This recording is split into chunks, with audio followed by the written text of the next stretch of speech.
Alors, bonsoir mes très chers amis. Donc, le shiur de ce soir sera pour la refoua chez les mains de Yaakov Ben Kendele, avec tous les autres malades, tous les blessés, que Bezrat Hashem en entende de bonnes nouvelles.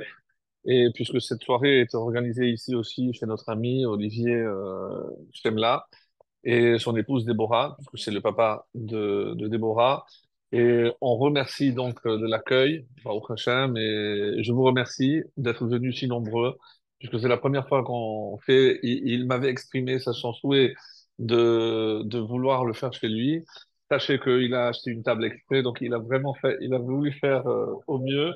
Et il, il m'a avoué qu'il était un petit peu jaloux que ce soit toujours chez Nathan.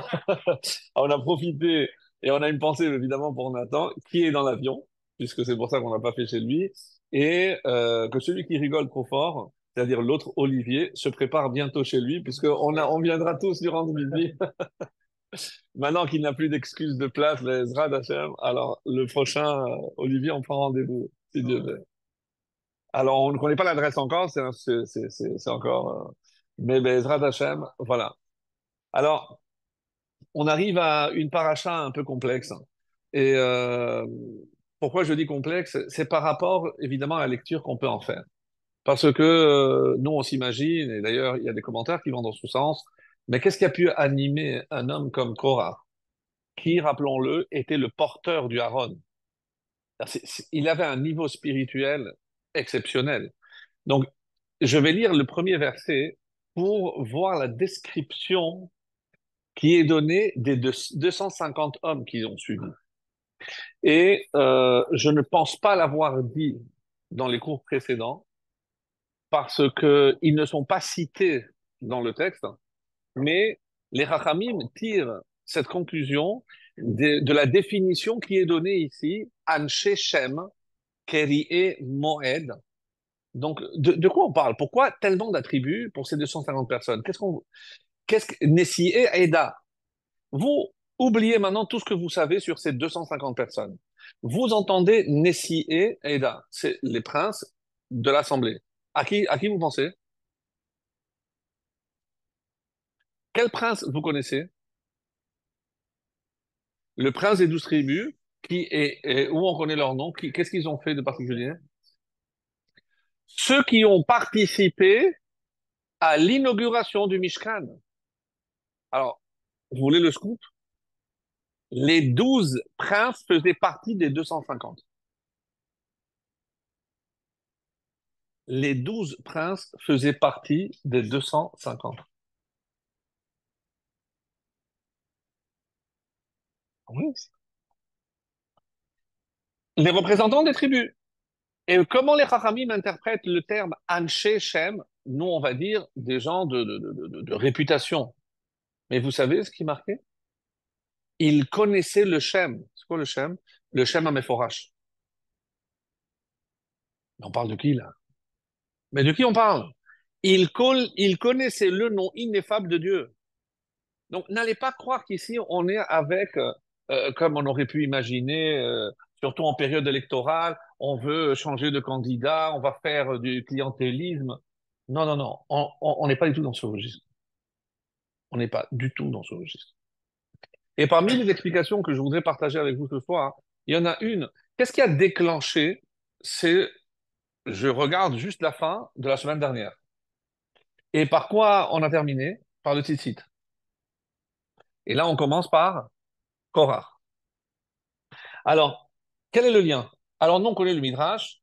C'est qui est à l'origine de la révolte de Korah? Sa femme, dont la Torah a tu le nom. On ne connaît pas le nom. Et quand elle le voit arriver, tout rasé, je dis, qu'est-ce qui s'est passé? Et non, c'était la cérémonie pour les Lévi'im. Non, mais même Moshe l'a fait. Je dis, oui, mais est-ce que Aaron l'a fait? Ah non, Aaron, non. Je dis, ben, on dit, comme ça se rapporté dans le Zohar, qu'il était jaloux de l'aura de Aaron Cohen.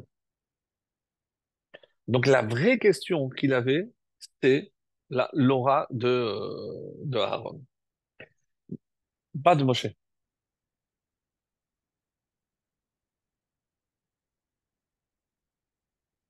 Non, de Moshe. Il était jaloux de la richesse de Moshe. Parce que Moshe, n'oublions pas, et d'où venait la richesse de Moshe? Des débris des tables. Donc c'était en saphir. Et c'est. Mais quand on parle de richesse, d'abord il faudrait comprendre. Parce que à quoi aurait-elle servi dans le désert? Et quand bien même on va rentrer en Israël, qu'est-ce qu'on allait faire? Des échanges de monnaie, des banques, qu'est-ce qu'on a fait? On a travaillé la terre. Donc on comprend pas très bien. Ça c'est pour une autre fois, une autre année, on étudiera ce thème-là, mais c'est très intéressant. Regardez maintenant, quel est le lien avec le titre? Quand vous lisez le paragraphe du titre, donc, qu'est-ce que vous retenez? Ur item auto, quand on va le voir, à quoi on doit penser? Uzchartem et kol mitzvot. On doit se souvenir de toutes les mitzvot. Et l'explication classique, mais je la rappelle rapidement, comment en regardant des fils, je peux me rappeler de 613, parce que le mot tzitzit, tzadik yud, c'est 90, 90, 10, ça fait 100, 100, 200, plus tav 400, donc j'ai 600. Dans un fil, il y a 8 qui pendent et il y a 5 nœuds. 5 plus 8, 13, 613. Regardez maintenant le vice de Korah. Quand il a compris que on n'allait plus rentrer en Israël, vous vous rappelez la raison pour laquelle Sélophrad a voulu montrer à tout le peuple que oui, il fallait malgré tout continuer à respecter le Shabbat, mais ce n'était pas que le Shabbat, c'est toutes les mitzvot. Parce que qu'est-ce que les Bnei Israël ont commencé à penser? Que vu que la Torah nous a été donnée pour aller en Israël et l'appliquer en Israël, vu que maintenant on ne va plus rentrer en Israël, donc plus de mitzvot, donc pourquoi j'ai besoin de ce fil pour me rappeler les mitzvot? J'ai plus besoin de fil. Oui, je sais, vous connaissez la réponse par rapport à Rabbeinu Bechaye qui disait on n'a pas besoin d'un maître parce qu'on est tous saints, donc on n'a pas besoin d'un chef. Ça, c'est l'explication classique. Mais là, je suis en train de dire, c'est par rapport au titre, on n'a plus besoin de mitzvot. Et quand il vient avec ses arguments, Korah, il dit, Moshe, pourquoi toi tu dois être au-dessus? On est tous pareils. Comment il peut prétendre? Moi, je vous pose une question. Vous mettez les tefilines tous les matins. Bon, Hachem. Moshe, certainement, il les mettait tous les matins. Est-ce qu'on va comparer? Pourquoi Moshe? Baba Saleh, il mettait les tefilines. Imaginez que vous avez trouvé le sophère de Baba Saleh. Vous avez acheté les mêmes.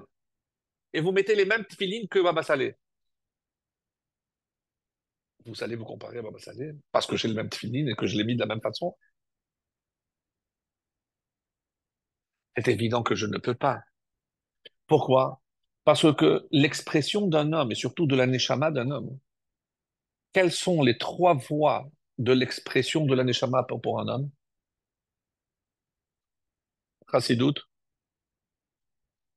la pensée, la parole et l'action.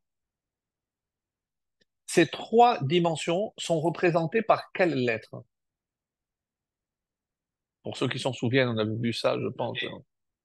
He, excellent. Quand je dis que Behe Beraham, donc Dieu a créé le monde avec la lettre He. Alors on a voulu dire, c'est le sens simple, c'est parce que c'est la laine. C'est pour de là, je déduis qu'il a créé par la parole. Oui. Mais il n'y a pas que la parole. Il y a eu forcément une pensée première qui est à l'origine de la parole. Rappelez-vous ce qu'on avait expliqué la semaine dernière, que la parole est le kéli de la pensée. Puisque vous ne pouvez pas pénétrer dans mon cerveau, vous ne savez pas ce que je pense, vous pouvez avoir un aperçu de ma pensée à travers les paroles que je prononce. Et vous utilisez vos oreilles pour vous connecter finalement avec quoi? Avec mon cerveau. C'est ça ce que je suis en train de dire. C'est ça ce que je suis en train de dire.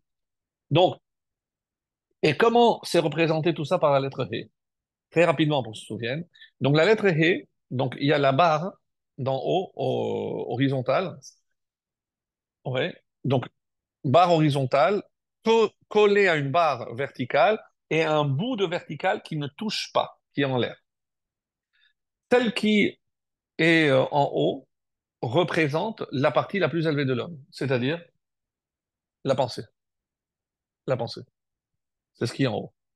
Mais pourquoi on la trace dans ce sens-là et pas dans l'autre?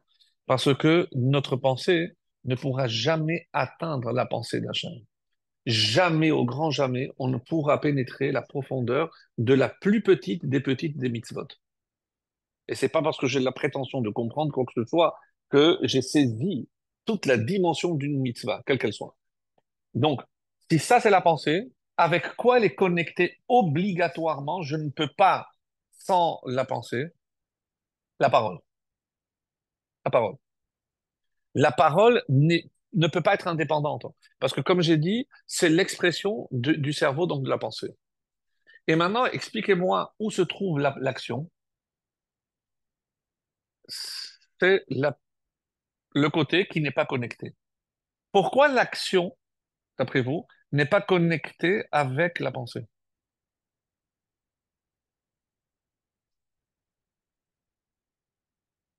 Elle peut dépasser la pensée? Si je colle l'action à la pensée, qu'est-ce que je suis en train de dire? Que même quand je fais quelque chose, je le fais aussi avec mon cerveau, dans le sens où j'ai l'illusion de comprendre ce que je fais.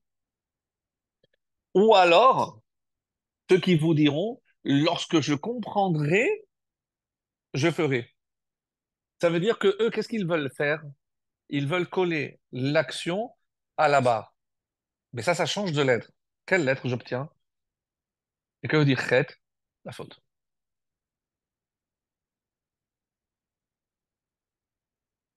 La faute,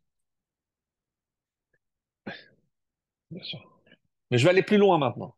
Je vais prendre les trois lettres de Korah. Qu'est-ce qu'il dit? Pourquoi il peut se comparer à Moshe ou prétendre qu'il n'a pas besoin de Moshe? Parce que Moshe, maintenant, si toi tu prétends que l'essentiel c'est l'action, mais au niveau de l'action, on est tous pareils. On met tous les mêmes tefilines, on fait tous les mêmes 39 travaux interdits de Shabbat. On fait tous la même chose. Donc, si tu mets l'action en avant, au nom de quoi tu vas être toi supérieur à moi? Donc, qu'est-ce qu'il a voulu faire? Prouver que l'action, elle est la plus importante. Alors, imaginez que je prends le hé et l'action, qui est la petite barre, hein, je la prolonge et je pénètre au plus profond de la terre. Quelle lettre j'ai? Le Kouf. C'est la première lettre de Korah. Qu'est-ce que cette lettre vient nous enseigner? Que si pour toi, l'action est indépendante et la chose la plus importante, hein, tu vas arriver et tu vas pénétrer dans la terre. Comment il est mort?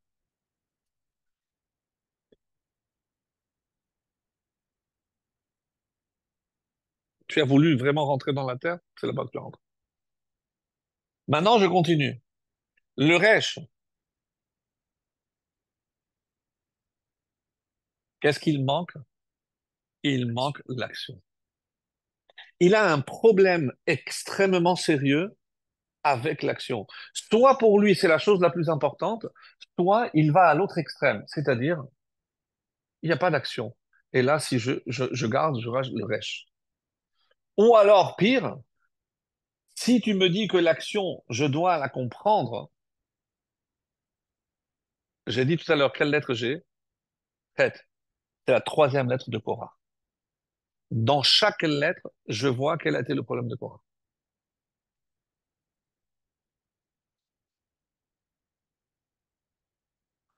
Excellent.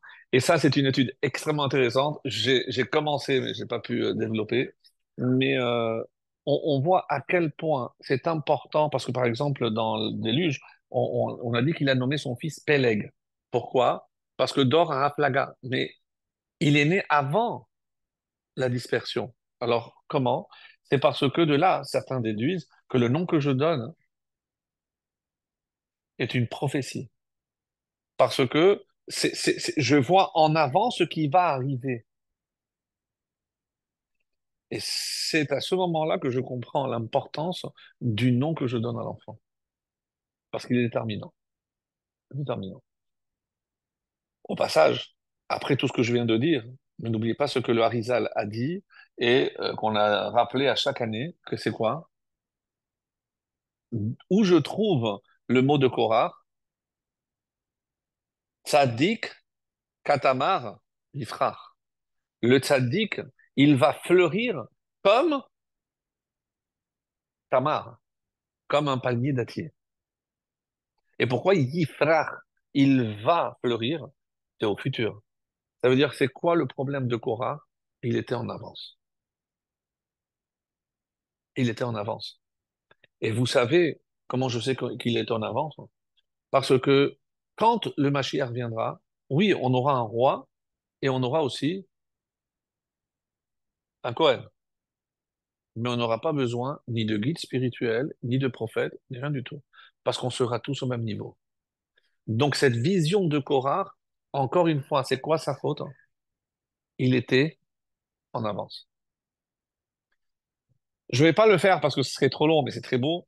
C'est que toutes les fautes qu'on a commises, c'est où on est en avance ou on est en retard. Regardez, on, on va entamer le mois de Tammuz. On en parlera si tu veux, parce que il y a des choses très belles à apprendre. Mais la faute du veau d'or, s'ils avaient attendu 6 heures supplémentaires, on ne serait pas là. La première chose, on ne serait pas là. Donc, ils ont été en avance. Les Meraglim, on leur dit, on va rentrer en Israël. Eux, qu'est-ce qu'ils disent? Pas tout de suite. Adam Arishon, s'il avait attendu pour le fruit. Donc, toutes les fautes. C'est pour ça, après, on peut faire une étude, c'est magnifique. Mais maintenant, je vous pose une question. Et vous me répondez sincèrement. D'après vous, qu'est-ce qui est plus grave? Être en avance ou être en retard?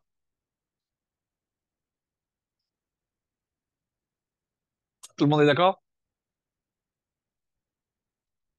Aviel, exprime-toi. Je ne suis pas le mouvement.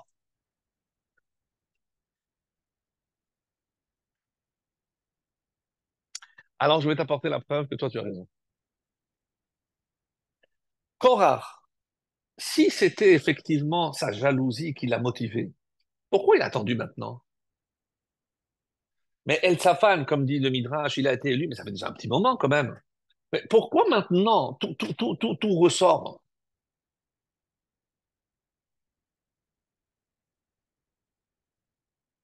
Alors, on a vu par exemple que les Meraglim, hein, ben, pourquoi ils ont osé? Parce que eux, ils ont appris que Moshe allait mourir.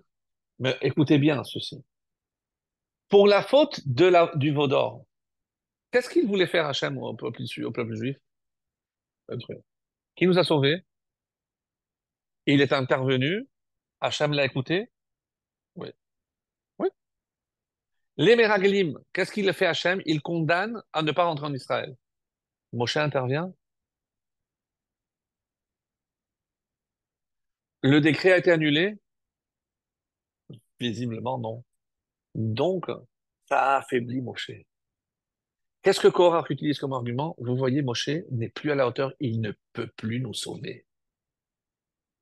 Il a perdu cette aura qu'il avait depuis le veau d'or, où il était prêt à se sacrifier pour sauver le peuple.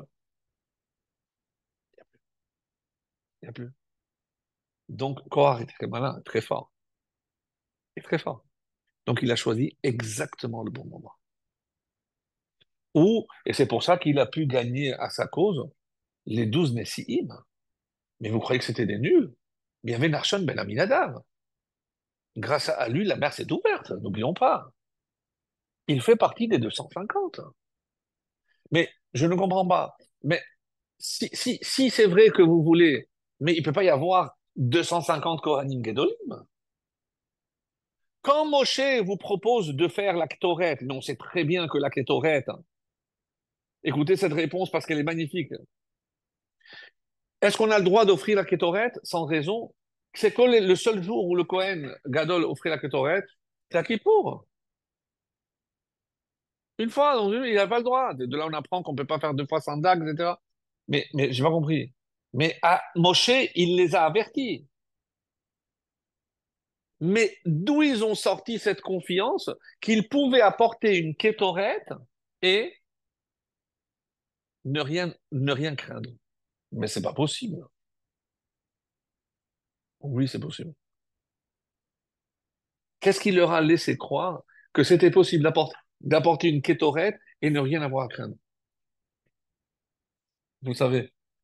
Si j'ai dit qu'il y a les 12 princes des tribus parmi les offrandes qu'ils ont apportées lors de l'inauguration, il y avait mais la Kétoret. Ils ont apporté la Kétoret.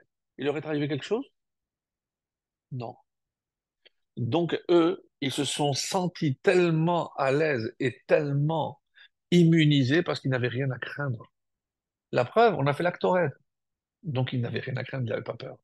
On n'a pas le droit de faire la Kétoret Yahid. La Kétoret doit être faite dans le cadre d'une offrande collective. Oui, mais pourquoi alors, lors de l'inauguration, c'était individuel, chacun a apporté sa Kétoret? Il ne s'est rien passé. Certes, mais on explique là-bas que normalement, c'était individuel. Et comment on introduit les 12 qui ont apporté? Qui était le premier, vous vous rappelez? C'est la tribu de Yehuda. Alors, euh,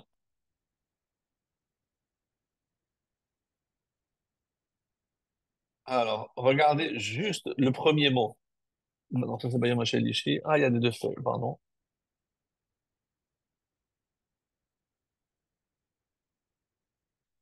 Vayhi hamakriv bayom harishon et korbano, Nachshon ben Aminadab.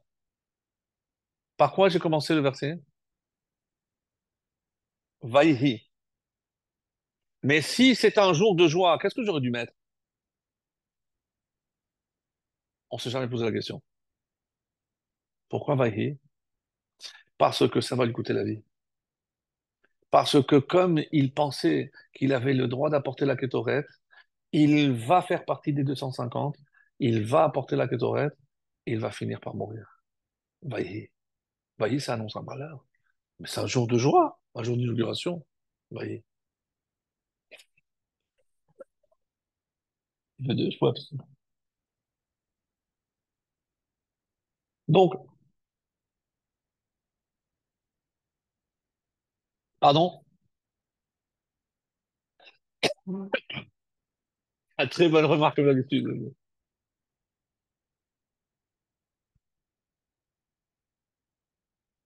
Pourquoi ils n'ont pas retenu l'exemple de Nadav et Abihu?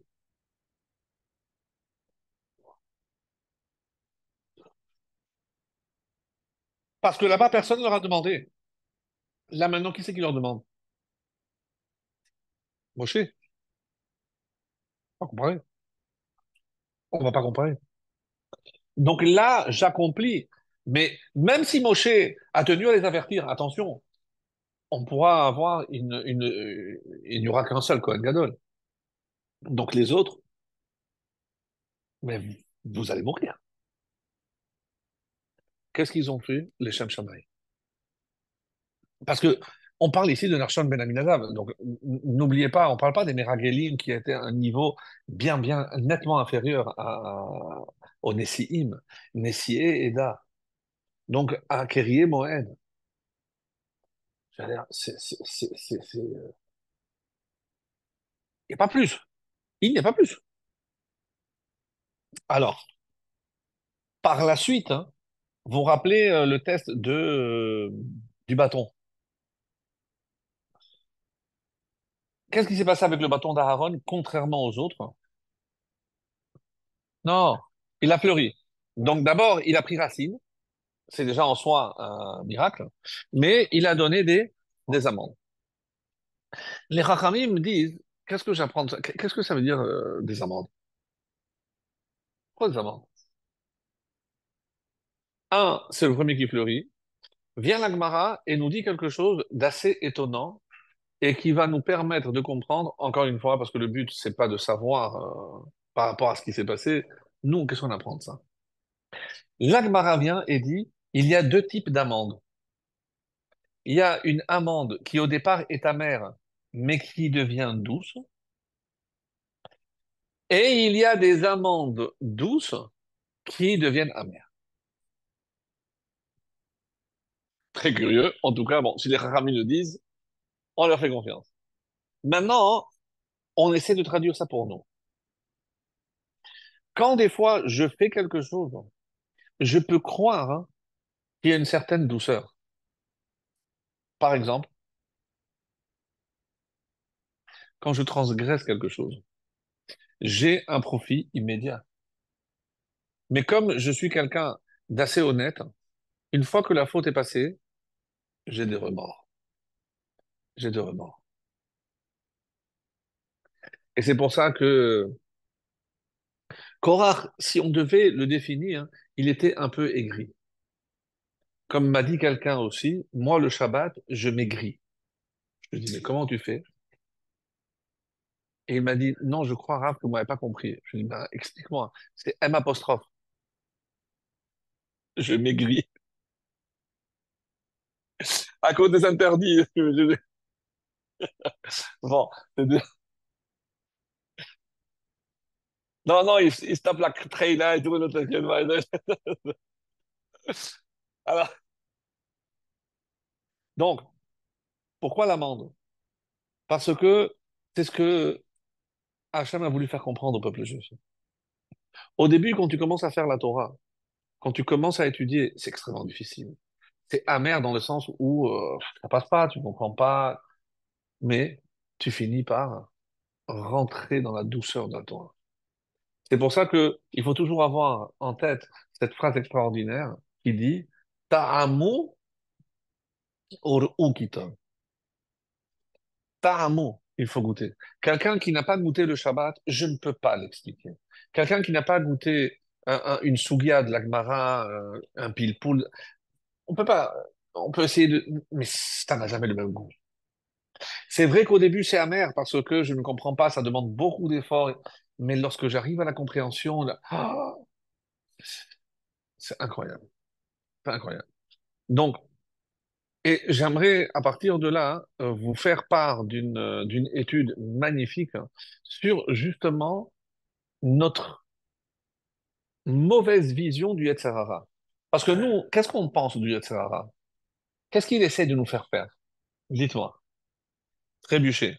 Ça veut dire nous empêcher d'accomplir la volonté divine. Donc, si je n'accomplis pas la volonté divine, ça veut dire que je n'aurai pas accès au monde futur.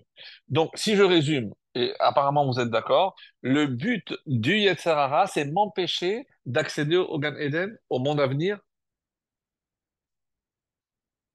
Pardon? C'est-à-dire,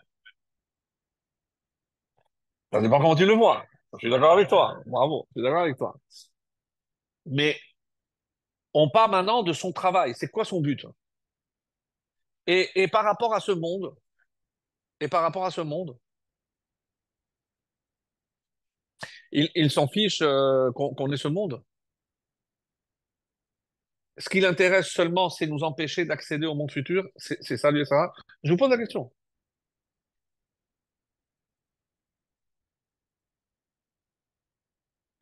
Ça, c'est notre erreur. Ouais. Hmm. On est d'accord, c'est le serviteur de Dieu, et pas comme 2000 ans de christianisme ont réussi à implanter dans l'inconscience humaine que le Satan, c'est le grand ennemi de Dieu. Chas v'shalom. Ça, c'est clairement un od milevado. C'est de l'idolâtrie pure et simple. Hachem est Kol Yachol, il est tout-puissant, donc il n'y a pas d'ennemi. Tout ce qui existe, c'est mandaté par lui. À lui, ils ont l'antéchrist, des machins, des bêtises. C'est des sornettes. Et malheureusement, beaucoup de juifs s'imaginent ça. On imagine le Satan comme une entité indépendante. Chas v'shalom, c'est ma match d'idolâtrie. Pensez ça, c'est idolâtrie. Pardon?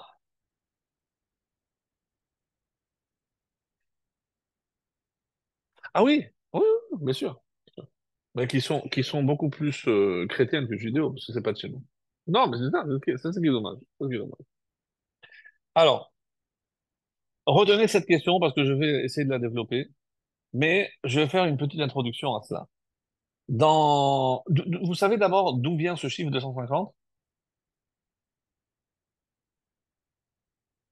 Pourquoi pas 300, à quoi ça correspond? Parce que, pardon, tu as une réponse, Olivier?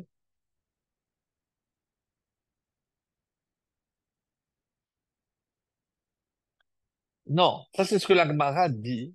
Oui, que le Satan, le Yetzer Hara et le Malach HaMavet, c'est la même entité, mais qui est au service de Dieu. C'est évident. Maintenant, d'où vient ce chiffre de 150? Vous savez qu'il y a trois types de tribunaux.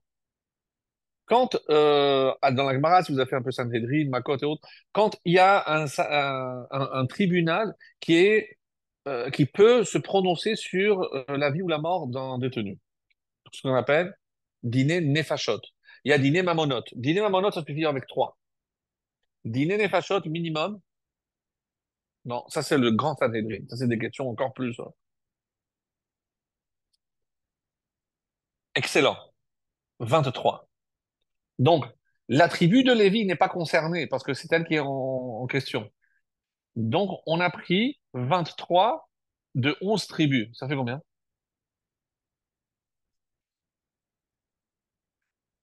253.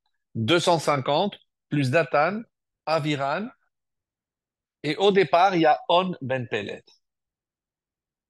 253. Donc, il voulait établir, pas un Sanhédim de 70, de 11 fois 23. C'est ça ce qui se cache derrière. Et vous comprenez que l'intention est plus que sournoise. Ça veut dire que c'est nous la loi, parce que c'est des juges. Maintenant, ce On Ben Pelet, lorsqu'on le cherche dans toute la Torah, avant et après, on a donné les descendants, etc. On a vu tout le monde. Il n'apparaît pas.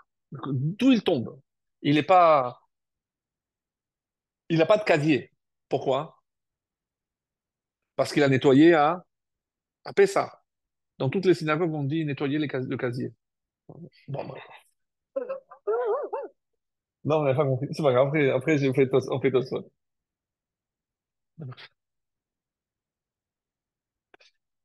Pas de casier. Donc,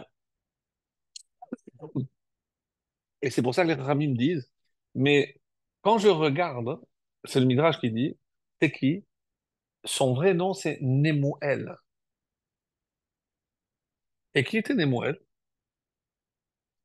Le frère de Dathan et Abiram. C'est le frère. Midrash. Nemuel, c'est On Ben Pelet, et c'est pour ça que son nom n'apparaît pas, parce qu'ici, on l'a changé par rapport à la signification. Pelet, Palit, c'est celui qui s'est échappé, il a été rescapé, parce qu'on ne le retrouve plus. Qui l'a sauvé? Sa femme. Sa femme. Qui va jouer un rôle déterminant.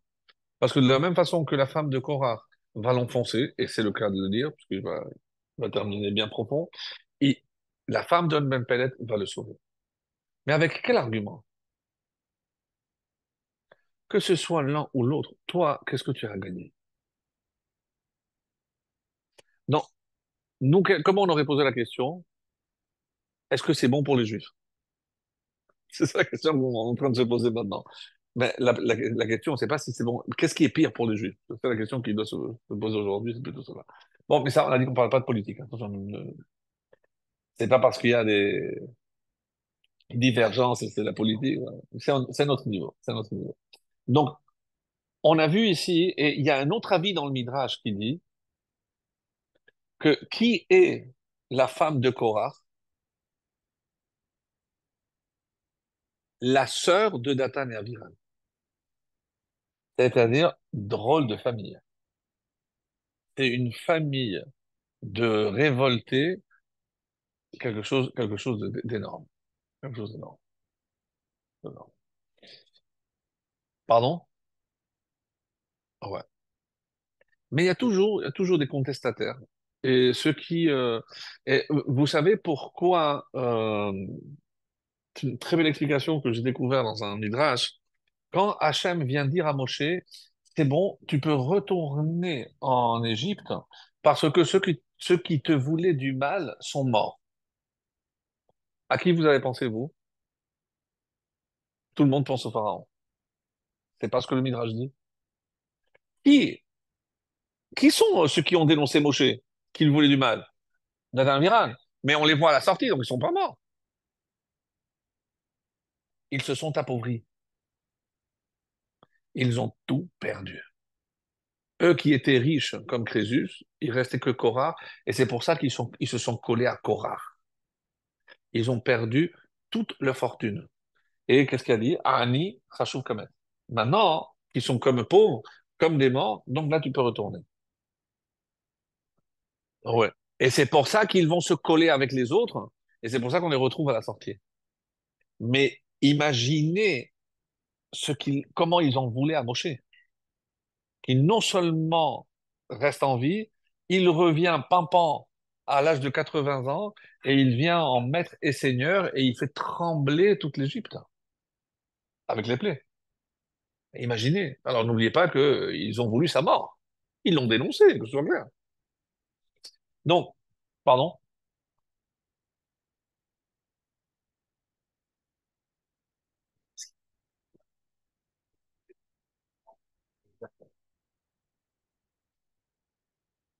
Baba Batra, Rabba Batrana. Ouais, bravo. J'ai le texte. J'ai le texte. Ah, je savais que tu allais poser la question. Non, je ne me trimballe pas avec la Gemara, mais j'ai une photocopie. Baba Batra, pour ceux qui veulent la source, Yud Dalet Amoud Bet, 14b. Euh, pardon, c'est ça. Est-ce que c'est celle-là? 2 secondes, si je ne me suis pas trompé.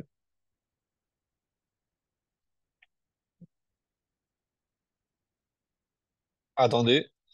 Baba pardon, c'est 73. Fin 73 et début de 74.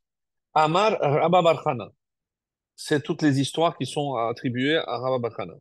Donc, je ne sais pas si ça existe en français, mais Pamachat Aïnou Olchim Bamidbar, on marchait dans le désert, Veitlava Elenu Socher Ishmaeli. Et il y avait un commerçant ishmaélite. Amarli, il m'a dit, Bour Elecha Belouae Korah. Je vais te montrer où sont, puisqu'il y a ceux qui ont été sroufés, ceux qui ont été brûlés, c'est 250. Bloué, c'est ceux qui ont été avalés. Et qui a été avalé? Datan, Aviran, avec leur famille, et Korah. Et comme dit le Midrash, hein, que même s'il avait sa veste dans le pressing, la veste s'est envolée et elle est allée dessous à terre. Et ils ont vu voler plein de choses. La terre a tout happé. Et ne me dites pas que c'était un mouvement tectonique ou un tremblement de terre. Pourquoi? Parce que c'est pas ce que dit le Masechet Avot. Qu'est-ce qu'elle dit Masechet Avot? Que ça fait partie des choses qui ont été créées avant l'entrée de Shabbat. Donc c'est une création particulière qui prouve le contrôle de Dieu sur le monde et sur la nature. Pi haaretz, la bouche littéralement de la terre. Alors, il lui a dit, je vais te montrer où c'est. Ra'itib Kaim, j'ai vu effectivement des fissures et j'ai vu Olé Hashan, j'ai vu qu'il y avait une fumée qui montait. Il a appris Gizat Tsemer, un morceau de coton. Hirtiv Ota Bemaim, il a mouillé. Venaat Ota Berosh Aromah, il a mis sur une lance et il a fait rentrer la lance dans le trou et est sorti brûlé. Aaron Betoch Hanekavim, Keshehoti, Raiti Sheatzemer Haruch, il était complètement brûlé. Amalia Socher, maintenant, tends l'oreille et écoute ce que Anshe Korach. Alors j'ai tendu l'oreille, Veshamati, et j'ai entendu cette phrase. Moshe vetorato emet, ve'anachnu badayim. Moshe et la Torah sont vrais, nous on est des menteurs. Le rabbi dans l'écouter Sichot dit quelque chose de très beau. Qu'est-ce que c'est émettre? C'est les trois contestations de Korah, les initiales.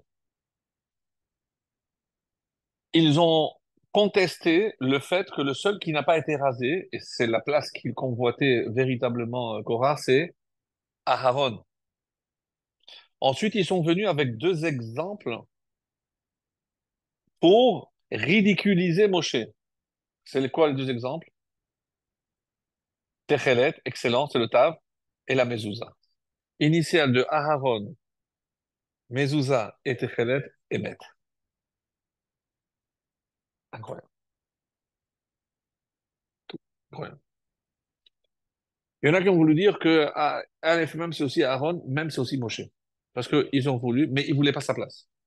Parce que, et vous savez pourquoi? Parce que Moshe, quand il a dit, mais je n'ai pas compris, vous voulez ma place? Je vous la donne. Moi, je ne l'ai pas prise. C'est Hachem qui me l'a donnée. Et même, est-ce qu'il a pris tout de suite, vous vous rappelez ou pas? Il a mis 7 jours pour discuter, je ne la veux pas. Mais je ne la veux pas. Mais tenez prenez, vous me débarrassez, au contraire. Je n'en veux pas. Je n'en veux pas. Alors, et comment je sais que tout est une question de femme? Parce que le Midrash a commencé à dire Vaïkar Korah. Qu'est-ce qu'il a pris? Il s'est mis à l'écart, il a pris les 250. Mais où est-ce qu'on retrouve, pour ceux qui ont fait un peu de Gemara, surtout dans Kiddushin, Vaïkar, c'est quoi? C'est la femme. Où est-ce qu'on retrouve dans la Torah? Vaïkar Ish Ibed Levi et Bat Levi. Vaïkar, c'est une notion de mariage. C'est-à-dire, par quoi commence la paracha? Par le mariage. Tout ce qui va se passer, ceux qui vont être sauvés, ils vont être sauvés par leur femme, et ceux qui vont s'enfoncer, ils vont être enfoncés par leur femme. Ceux-là, c'est Ezer, et ceux-là, c'est Kenegdo. Ceux-là, Vaïkar, c'est l'ensemble de femmes. Alors, où disparaît On? On a répondu à cette question. On Ben Pelet, donc finalement, il a été sauvé par sa femme. Et il a eu la vie sauve. Certains disent qu'il est rentré dans le trou, mais qu'il n'a pas été brûlé, et que c'est lui qui a commencé les mismorim de Korah. Lamnatsea, Livne Korah, Mizmor. À quel moment on récite un psaume en parlant des enfants de... Et à quel moment, à Kippour? C'est à Rosh Hashanah. Cette fois est au moment crucial. Quand je dis crucial, c'est la mitzvah du jour. Sonner le chauffard. Et quel psaume on a choisi? Les enfants de Korah. Parce que si on a un exemple, nous on a toujours dit qu'ils se sont rendus compte que, même si au début ils ont suivi le père, mais c'est lorsqu'ils étaient dans le trou, et c'est pour ça qu'Hachem, Moshe a demandé qu'ils rentrent vivants chez Ola. Vivants, mais c'est cruel, pas du tout.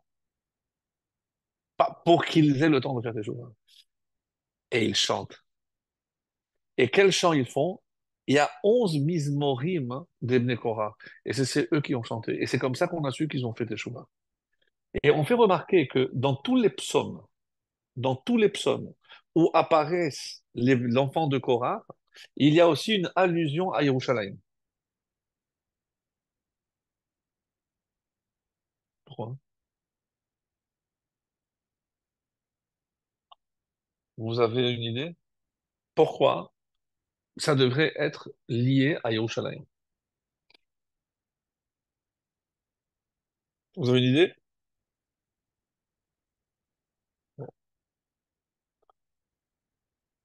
L'amnatser maskil livne Korah, donc le même dalet et la même tête, et qui commence par l'amnatser livne Korah, il y en a beaucoup. Mizmor, le pédalet, le péhé, le pézaïn, le péchet. Rov ha-mizmorim, medabrim beshevach Yerushalayim. On parle de la louange de la ville de Jérusalem. Tous les psaumes qui parlent de Bnei quel rapport? Par exemple, le 42, vous le chercherez, le 45. Et pourquoi? Pourquoi?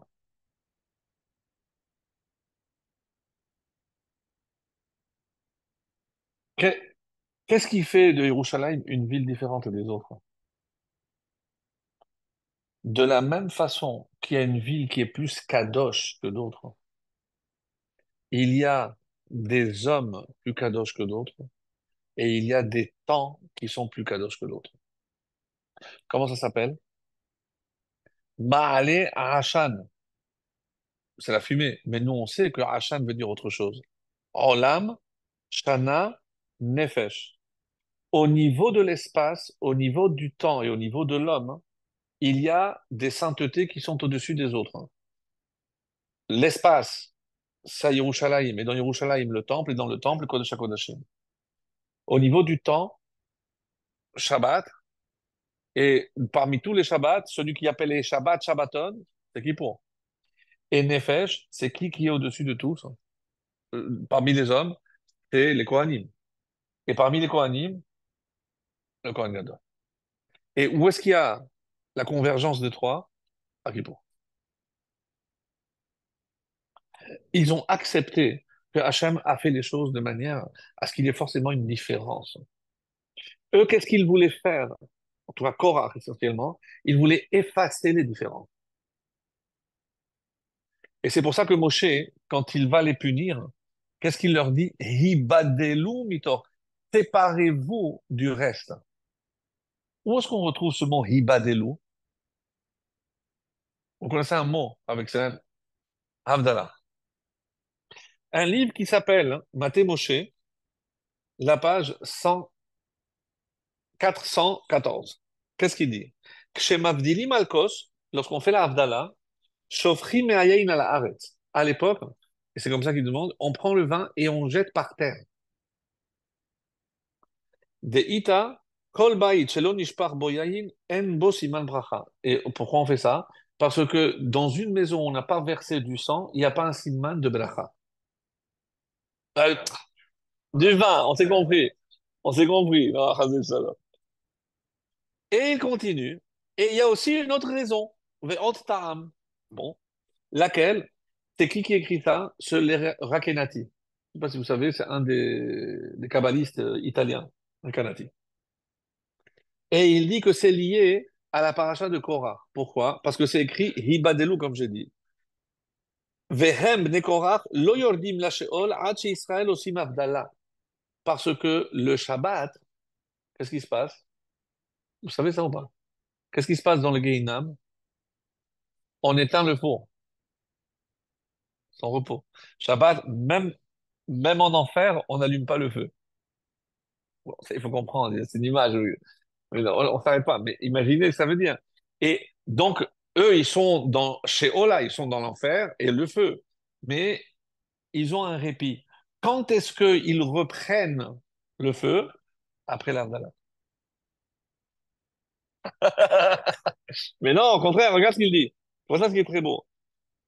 Et c'est pour ça qu'il dit que quelque part, quand on fait l'Avdallah, parce qu'ils ont marqué Ibadelou, Velatet le Adat Korach et Chelkam. Et ça, c'est pour leur donner leur part. Il y en a qui disent que c'est comme ça qu'on fait le tikkun. Après, dans la halakha, ça, c'est pas un livre dans la halakha. Dans la halakha, qu'est-ce qu'il est rapporté? Pour ne pas faire baltachrit, je ne prends pas du vin, je le jette par terre. Qu'est-ce qu'on fait? On fait déborder. Et c'est pour ça que le fait de faire déborder, c'est ni obligation, ni vendredi soir, ni samedi midi, aucune obligation, aucune obligation. La notion de faire déborder le vin uniquement le Shabbat, Abdallah, que le samedi soir.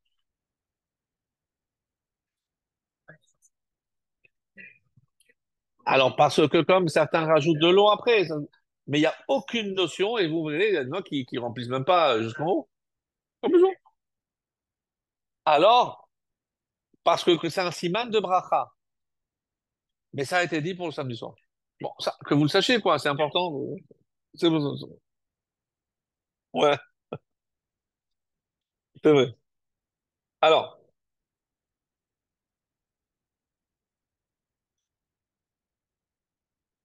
non, non, mais on a fait déjà une heure. On fait une heure. Bon, alors, je vais faire ça. Ouais. Il y a et c'est parce que véritablement, je pense que c'est une réflexion extrêmement importante concernant le rapport que nous devons avoir avec le Yetzer Hara et le lien entre le Olam Hazé et le Olam Haba. Certains s'imaginent que le but du Yetzer Hara, c'est pour ça que je reviens à cette question, c'est que l'on profite au maximum de Olam Hazé. Et ça, c'est une des plus grosses erreurs que l'on puisse faire. Parce qu'il n'est pas interdit de profiter de ce monde. Il n'est pas interdit de profiter. Toutes les mitzvot, regardez toutes les mitzvot en Ben Adam Lachavero, je les fais où? Je ne peux le faire qu'ici. Mais la majorité des mitzvot concernent ce monde. Il y a toujours une base matérielle, j'ai besoin de ce monde. C'est vrai que vous allez me dire, oui, mais les fautes aussi, c'est évident. Je ne vais pas faire des fautes là-haut. Mais le but, si le but du Yetzirah, c'est pas nous attirer plus vers ce monde que de Olam Haba, alors j'ai pas compris. Alors c'est quoi son vrai but?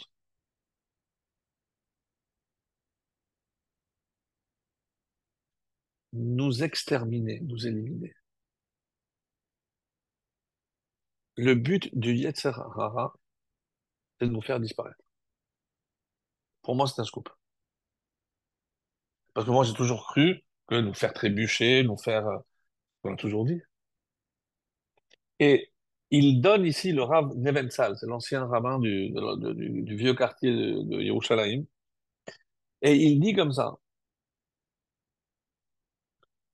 quelle est la réponse à cette question? Pourquoi, lorsque la femme de On Ben Pellet, quel est le subterfuge qu'elle a utilisé? Vous vous rappelez? Elle s'est découvert les cheveux, etc. Mais pourquoi elle dit pas à son mari, c'est quoi le choix qu'il y a? Quel choix il avait On? Soit il soutient la droite, soit la gauche. Soit Korah, soit Moshe. Mais est-ce qu'il y a une question? Si c'était tellement clair. Mais il n'y a pas de question. Qu'est-ce qu'elle aurait dû lui dire? Mais tu as Moshe d'un côté et n'importe qui de l'autre côté, mais c'est Moshe. Mais c'est Moshe. Pas de question. Parce qu'il a, non, on va dormir et moi je vais le mettre là-bas, je vais le découvrir. Mais mon chéri, mais je comprends pas ton attitude. Ici, il n'y a pas le choix. Il y a Moshe, c'est Moshe. Pourquoi elle a besoin d'utiliser tout ce subterfuge? C'est pas logique. Alors, plus que ça. Parce qu'elle a compris que le véritable ennemi, c'est le Sahara. Et avec le Sahara, on ne peut pas discuter. Parce que si je rentre dans l'argumentaire du Yetzer Hara, donc qu'est-ce que je suis en train de dire? Il y a le Sechel, ce que me dit le Sechel, et il y a ma volonté. Donc, des fois, et ça c'est le plus grand piège, écoutez bien ce que je vais dire, le plus grand piège du Yetzer Hara, c'est quoi?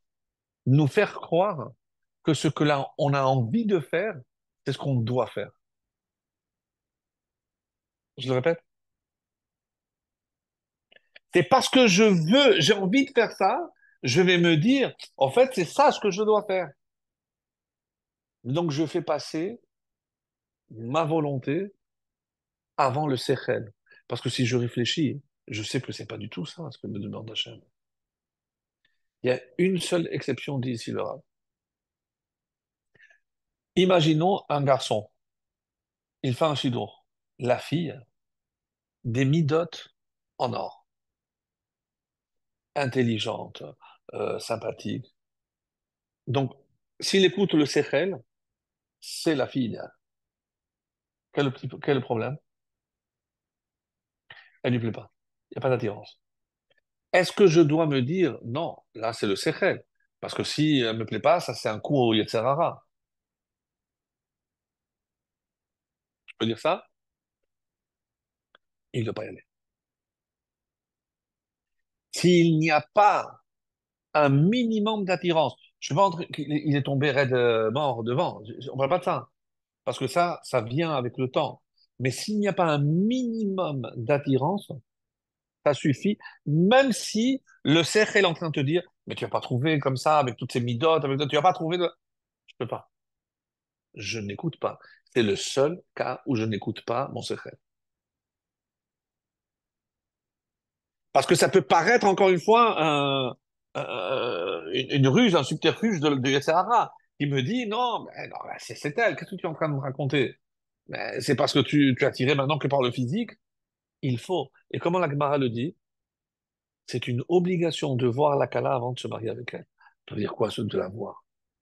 C'est pour ça que je lève le voile, je la vois, c'est bon là. Ça veut dire quoi de la voir? De la voir avec des yeux qui me plaisent. C'est ça que ça veut dire. Pas juste la voir, pas juste la voir comme ça. Non, il faut qu'il y ait une attirance. C'est ça que dit l'animal. Alors, c'est ce que je veux faire qui va dicter ce qu'il faut faire. Écrit ici en français pour ne pas l'oublier. Donc, c'est ce que je veux faire, c'est ça qui va prendre le pas sur, et je vais dire, mais c'est ça ce que je dois faire. Et je vais tomber dans le panneau en imaginant que je fais ce qu'il faut. Non, tu es en train de faire ce que tu as envie de faire. C'est pas ça. C'est pas ça ce qu'il faut faire. Et ça, c'est le grand danger. Alors, écoutez ça, je vais terminer avec cette leçon parce que ça, je me suis dit que c'était le moment où j'avais de partager ça avec vous et je préfère le dire. Alors, d'où il apporte la preuve que on n'a pas toujours compris l'attitude de nos patriarches et de nos matriarches. Et il rapporte un épisode que tout le monde connaît, mais on ne s'est jamais arrêté. Et là, quand on va le comprendre avec cette lecture-là, c'est comme si les yeux s'ouvraient sur un nouveau texte. Quand Yaakov est chez Lavan, donc il est à la fin des 22 années, et Hachem lui apparaît, qu'est-ce qu'il lui dit? Retourne. Bon, il dit retourne, ça y est. Lui, maintenant, il convoque ses femmes. Et qu'est-ce qu'il leur dit? La tête de votre père n'est plus la même. Il a essayé de m'embobiner. Je comprends pas. Pourquoi il n'a pas dit la vérité? Mais dis qu'Hachem, il t'a demandé de partir, c'est le moment, ça y est, j'ai pas besoin de... Hachem m'a dit de partir, il faut partir. Et elle, qu'est-ce qu'elle répond? Oui, il nous a traités comme des servantes, il nous a vendus. C'est quoi tout ça?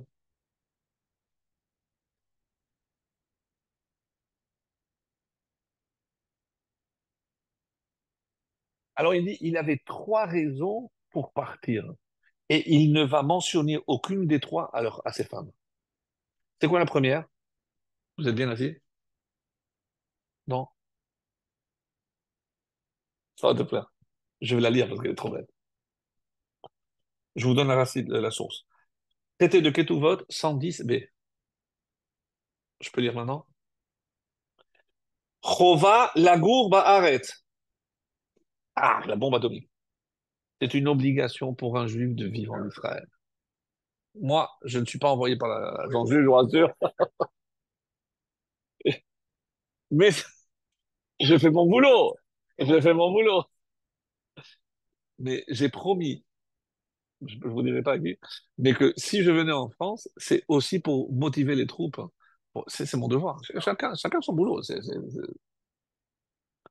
Comme c'est marqué dans la Gemara, les Olam Yadur Adam Beres Israël, ce qui suit est très dur. Afilu be'i sheruba uvdei kochavim. Même dans une ville où il n'y a que des goyim. Plutôt que de vivre en Chutz Laaretz, afilu be'ir sheruba Israël. Donc, il vaut mieux Tel Aviv que Charenton. C'est méchant, là, je rigole. Mais, ça veut dire. Ah, Charenton,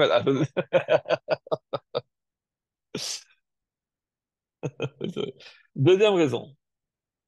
Harchek mishachenra. Je ne peux pas rester côtoyer quelqu'un qui a une mauvaise influence sur moi. Lavan, c'est un shachenra, c'est un rachat. Il a essayé de voler, de tromper. Je ne dois pas rester à proximité de quelqu'un qui est nuisible. Excellent, Raviel. Il tourne, mais il reprend ces trois arguments. Ben, sinon, on peut dire ça, c'est évident que Yaakov le savait, mais vous violez ou quoi? Et la troisième raison, pourquoi, en retournant, qui il allait voir? Mitzvah qui vous horrible. Mitzvah, kibbout, horrible. Et c'est étonnant que il le donne dans cet ordre. Moi j'aurais commencé par mitzvah et kibbout, horrible. Mais bon, il les donne dans cet ordre-là. Et donc, Yaakov n'utilise pas tous ces arguments. Pourquoi? Parce qu'il sait qu'en face, il y a le Yetzirah. Et que qu'est-ce que le Yetzer Hara va lui faire croire? C'est que si tu pars, c'est parce que c'est pour une mitzvah, c'est, il vient nous enseigner que des fois, le Yetzer Hara peut, ou je vais le dire autrement, le diable peut s'habiller en Prada. Bon, maintenant vous avez compris. Je suis le Yetzer Hara, mais au contraire, il faut aller habiter maintenant là-bas. Comment je peux reconnaître les astuces du Yetzer Hara? Et c'est ça ce qui est très très difficile. C'est pour ça que euh, Yaakov, il ne veut pas tomber dans le piège du Yetzer Hara avec ces arguments-là, parce que moi-même, je ne sais pas si je le fais les Shem Shamaïm, où il y a aussi un peu de Negia, ou c'est à titre personnel. Donc, en gros, c'est de ça qu'il faut se méfier. Quand on fait les choses, est-ce qu'on les fait vraiment pour Hachem, d'une manière désintéressée ou pas? Et à ce propos, parce que comme il est déjà très tard, je voulais, parce qu'on ne peut pas ne pas citer la Mishnah, laquelle? Dans Avot, le chapitre 5, la Mishnah 17. C'est laquelle? Machloket leshem shamayim, machloket shelo leshem shamayim. Alors, il y a une machloket, donc une divergence qui est leshem shamayim, il y a une divergence qui n'est pas leshem shamayim. Quel est l'exemple? Il est les shamayim. Et l'autre exemple, c'est quoi? Korach et Moshe. Korach v'chol adato. Ce qui prouve que Moshe n'est jamais rentré dans la discussion, comme on l'a souvent dit, que même entre eux, ils n'avaient pas les mêmes intérêts. Ça, c'est l'explication classique. Ici, le Rav dévoile quelque chose de très beau, et j'aimerais qu'on retienne ça. Dans la Mishnah, par exemple, lorsqu'on dit qu'une souka qui a plus que 20 amot, elle est psoula. Qu'est-ce que j'aurais pu dire? Que une souka de 50 ou de 100 amot, elle est psoula. Quand la Mishnah donne une mesure, laquelle donne à la limite. C'est-à-dire, si je dis 20 amot, si c'est 20 amot et demi, c'est pas sourd. C'est-à-dire que quand je situe toujours à la limite. Quand je dis que la marloquette de Korah, elle n'était pas les Shem Shamayim, non, qu'est-ce qu'on va dire? Ah ben, c'est sûr que c'est un rachat. C'est qu'il y avait les Shem Shamayim. Oui, oui, oui. Korah a agi les Shem Shamayim, mais dans ce les Shem Shamayim, il y avait une infime partie qui n'était pas l'Oléchem, qui n'était pas le Shem Shamaïm. Incroyable. Moi, pour moi, ce pshat est adorable. Ah, j'ai adoré. Bien, oui, je sais que je défends toujours les causes noires, je le regarde. Mais c'est exactement ce que ça veut dire. C'est-à-dire que la nuance est telle, n'allez pas vous comparer, je vous en supplie, à Korah. Des fois, nous aussi, on a une dispute, c'est pas les Shem Shamaïm. Mais pour qui tu te prends? Et c'est une Mishnah qui parle. Korah, parce que vous croyez que la Mishnah ne connaissait pas, parce que le Harizan n'a pas encore dit que Tzadik Atamariflar c'était Korah, la Mishnah ne le savait pas. C'est que à ce niveau d'exigence de ces hommes-là, de cette stature, il suffirait d'une infime, c'est-à-dire il était à la limite du Lo Leshem Shamaim, et c'est pour ça qu'il est passé du côté Lo Leshem Shamaim. Mais il était à un iota du Leshem Shamaim. Ça, c'est Korah. Ouais, ouais. C'est-à-dire, on ne peut pas se comparer.